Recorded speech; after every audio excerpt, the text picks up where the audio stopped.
नमस्कार, मैं हूं वरुण। आज है कारोबारी हफ्ते का आखिरी दिन शुक्रवार। घड़ी में बज चुके हैं 10 और आ गया है आपका पसंदीदा कार्यक्रम मनी टाइम। यहाँ हम बताएंगे आपको वो सभी खबरें जो डालती हैं आपकी जेब पर, आपकी ज़िंदगी पर सीधा असर। आर्थिक गतिविधियों में लौट रही है तेज़ी। कम से कम जीएसटी कलेक्शन के नंबर्स तो इसी ओर इशारा कर रहे हैं। वित्त मंत्रालय ने शुक्रवार को बताया कि आर्थिक पुनरुद्धार जारी रहने और टैक्स चोरी रोकने के प्रभावी कदमों के बल पर जून महीने में जीएसटी संग्रह सालाना आधार पर 56% बढ़ा है। जून में कुल 1,44,000 करोड़ रुपए का राजस्व प्राप्त हुआ है। एक साल पहले जून 2021 में जीएसटी संग्रह 92,800 करोड़ रुपए था। वित्त मंत्री निर्मला सीतारमन ने कहा कि जीएसटी संग्रह के लिए 1.4 लाख करोड़ रुपए की एक निचली सीमा बन चुकी है। जीएसटी व्यवस्था शुरू होने के बाद से ये 5वीं बार है जब मासिक जीएसटी संग्रह 1,40,000 करोड़ के आंकड़े को पार कर गया है। मार्च 2022 के बाद से लगातार चौथा महीना है जब संग्रह इतना अधिक रहा है। मई 2022 में कुल 7.3 करोड़ ई वे बिल जनरेट हुए। सरकार ने सोने पर बढ़ाई इंपोर्ट ड्यूटी। चलिए जानते हैं अब कितना महंगा हो जाएगा सोना खरीदना। सोने के बढ़ते आयात और चालू खाता घाटा को बढ़ने से रोकने के लिए सरकार ने सोने पर इंपोर्ट ड्यूटी 10.75% से बढ़ाकर 15% कर दी है। इससे पहले सोने पर बेसिक इंपोर्ट ड्यूटी 7.5% थी, जो अब 12.5% होगी। 2.5% के एग्रीकल्चर डेवलपमेंट सेस के साथ सोने पर प्रभावी इंपोर्ट ड्यूटी 15% होगी। सोने पर 3% जीएसटी के साथ कुल मिलाकर 18% टैक्स लगेगा। मतलब 100 रुपये के सोने पर 18 रुपये टैक्स के रूप में वसूला जाएगा। मई में 23.33 अरब डॉलर के सोने का आयात हुआ है। रेलिगेयर ब्रोकिंग लिमिटेड की commodity and currency research vice president Sugandha Sachdeva का कहना है कि टैक्स बढ़ने से सोने के दाम 2,000 रुपये प्रति 10 ग्राम तक बढ़ जाएंगे। जुलाई महीने के पहले दिन आई है एक अच्छी खबर। चलिए जानते हैं इससे आपको कितना फ़ायदा होगा। जुलाई की शुरुआत एलपीजी गैस सिलेंडर की कीमतों में गिरावट के साथ हुई है। हालांकि ये कीमत 19 किलो वाले कमर्शियल सिलेंडर की घटी है। कमर्शियल सिलेंडर की कीमत 198 रुपये तक कम हो गई है। कमर्शियल गैस सिलेंडर की कीमत कम होने से रेस्टोरेंट, भोजनालय, चाय स्टॉल आदि चलाने वालों को थोड़ी राहत मिलेगी, क्योंकि यहाँ बड़ी मात्रा में 19 किलो वाले कमर्शियल गैस सिलेंडर का उपयोग होता है। दिल्ली में अब 19 किलो का सिलेंडर 2,021 रुपये में मिलेगा, जो अभी तक 2,219 रुपये में मिल रहा था। हालांकि घरेलू एलपीजी सिलेंडर की कीमतों में कोई कटौती नहीं की गई है।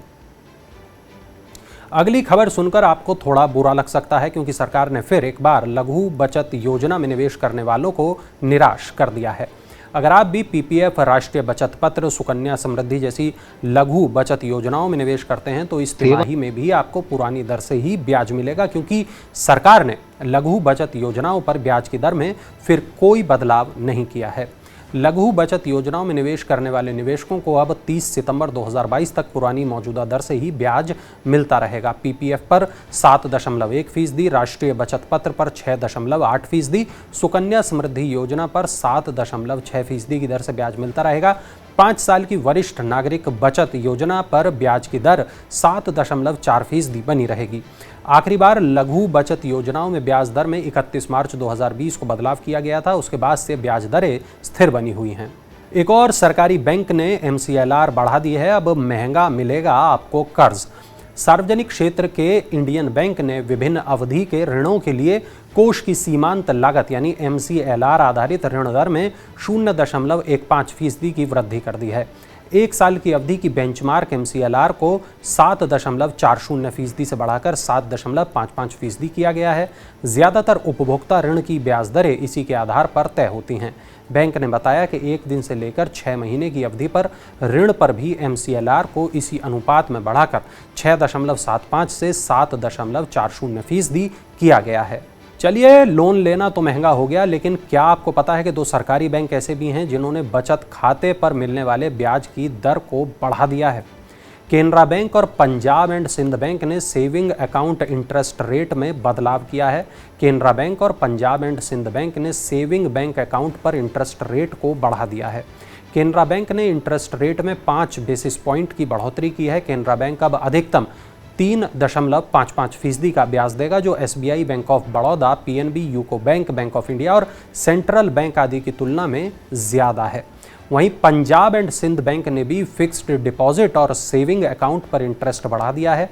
पंजाब एंड सिंध बैंक के सेविंग अकाउंट पर अब अधिकतम 3% ब्याज मिलेगा, वहीं FD पर 5.55% का अधिकतम ब्याज मिलेगा और ये नई दरें 1 जुलाई से लागू हो गई हैं। पेट्रोल, डीजल और ATF पर सरकार ने लगा दी है एक्सपोर्ट ड्यूटी। आइए जानते हैं कि इससे आपको कितना नुकसान होगा। सरकार ने पेट्रोल और ATF के निर्यात पर 6 रुपये प्रति लीटर और डीजल के निर्यात पर 13 रुपये प्रति लीटर की दर से एक्सपोर्ट ड्यूटी लगाई है। इसके अलावा कच्चे तेल के घरेलू स्तर पर उत्पादन पर 23,250 रुपये प्रति टन की दर से टैक्स लगाया है। सरकार के इस कदम का उद्देश्य रिलायंस इंडस्ट्रीज लिमिटेड और नायरा एनर्जी जैसी कंपनियों को तेल के निर्यात को प्राथमिकता देने से रोकना और घरेलू आपूर्ति को बढ़ाना है। सरकार के इस फैसले से रिलायंस इंडस्ट्रीज और ONGC जैसी कंपनियों के शेयरों में भारी गिरावट आई है। इससे इन कंपनियों के निवेशकों को भारी नुकसान हुआ है। ऑटो कंपनियों की बिक्री में उछाल आया है, आगे और सुधार की उम्मीद जागी है। जून में ऑटो उद्योग की बिक्री बेहतर रही है। देश की सबसे बड़ी कार निर्माता कंपनी मारुति सुजुकी इंडिया की कुल थोक बिक्री जून में 5.7% बढ़कर 1,55,857 इकाई पर पहुंच गई। पिछले महीने कंपनी का निर्यात भी बढ़कर 23,833 इकाई पर पहुंच गया। वहीं हुंडई मोटर इंडिया की कुल बिक्री जून में 14.5% बढ़कर 62,351 इकाई रही। सेमीकंडक्टर की स्थिति में सुधार के संकेत मिलने से बिक्री संख्या में फिर से सकारात्मक रुझान दिख रहा है। इसके अलावा कंपनियों की हाल में नई पेशकश से भी ग्राहकों की अच्छी प्रतिक्रिया मिल रही है। महिंद्रा एंड महिंद्रा की बिक्री जून के महीने में 59% बढ़ी है। वहीं TVS की बिक्री में 22% का उछाल आया है। और बदल रहा है आपकी कार के टायर का डिज़ाइन। इस नए लुक में क्या है खास, एक बार बता देते हैं आपको। गाड़ियों के टायर का जो डिज़ाइन है वो अब बदलने जा रहा है। अक्टूबर से कारों, बसों, भारी वाहनों के टायरों को मैन्युफैक्चरर्स नया डिज़ाइन देंगे। टायरों को बेहतर वेट ग्रिप, रोलिंग रेजिस्टेंस और न्यूनतम रोलिंग नॉइस के हिसाब से डिज़ाइन किया जाएगा। ये कदम ईंधन खर्च में कमी लाने, ड्राइविंग सेफ्टी और वाहनों के शोर को कम करने के लिए उठाया जा रहा है।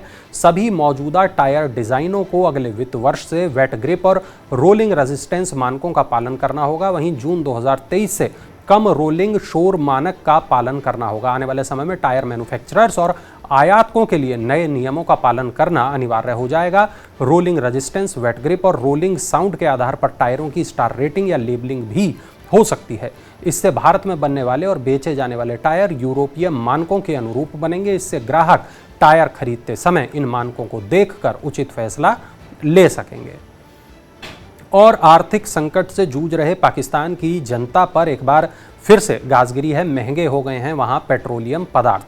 पाकिस्तान सरकार ने IMF की तरफ से रखी गई शर्तों के अनुरूप पेट्रोलियम पदार्थों की कीमतों में भारी बढ़ोतरी कर दी है। सभी पेट्रोलियम उत्पादों की कीमतों में करीब 14 से 19 रुपये प्रति लीटर तक बढ़ोतरी की गई है। सरकार ने ये कदम IMF की तरफ से $6 अरब का राहत पैकेज बहाल करने की उम्मीद में उठाया है। सरकार ने पेट्रोल पर 10 रुपये प्रति लीटर और हाई स्पीड डीजल, केरोसिन और हल्के डीजल तेल पर 5 रुपये प्रति लीटर पेट्रोलियम शुल्क लगाया है। इसकी वजह से पेट्रोल की कीमत में 14.85 रुपये, डीजल की कीमत में 13.23 रुपये, मिट्टी के तेल में 18 रुपये से ज़्यादा का इजाफा हुआ है। तो ये थी आज की तमाम बड़ी खबरें, वो खबरें जो डालती हैं हमारी और आपकी जेब पर असर, ज़िंदगी पर असर। ऐसी ही तमाम बड़ी खबरों के लिए आप देखते रहें मनी टाइम, जुड़े रहें मनी 9 के साथ, क्योंकि समझ है तो सहज है। और चलते चलते देखिए हमारा ये खास इन्फोग्राफिक।